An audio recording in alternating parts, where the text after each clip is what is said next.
Ok,យើងចូលមកលំហាត់លេខ11គេឲ្យកំណត់ប្រភេទត្រីកោណ ABC អញ្ចឹងត្រូវចាំថាបើគេសួរប្រភេទត្រីកោណអីក៏ដោយគឺយើងត្រូវរកប្រវែងមុនគេ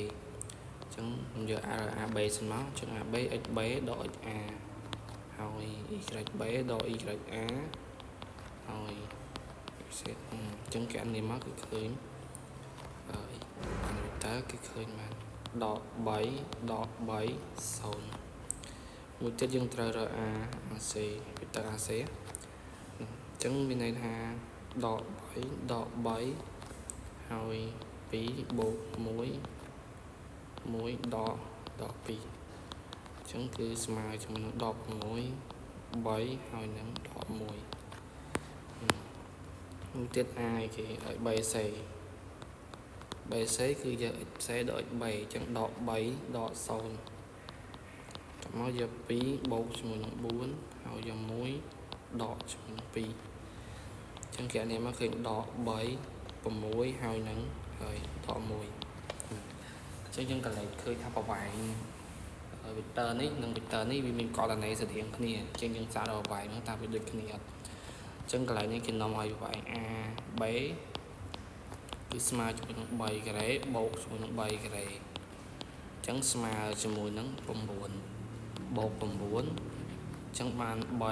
ឬ2អានេះយើងអាចរើ B AC បាន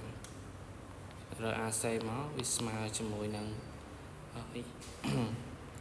36បូកជាមួយនឹង9បូកជាមួយនឹង1អញ្ចឹងឃើញ46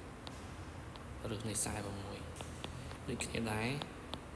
អានេះស្មើជាមួយនឹងហើយ9បូក36បូក1អញ្ចឹងក៏ឃើញ46ដែរអញ្ចឹងដោយសារតែយើងមើលសង្កេតឃើញថា AB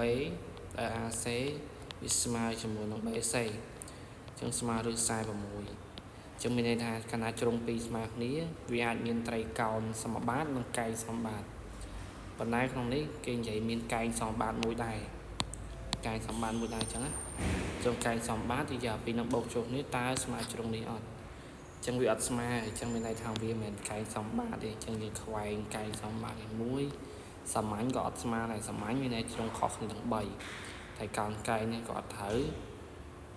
ជាតិសំម៉ាំងក៏អត់ត្រូវអញ្ចឹងមានតែត្រីកោណហើយយើងត្រឹមត្រូវគឺត្រីកោណសមបាតដោយសារជ្រុង2ស្មើគ្នា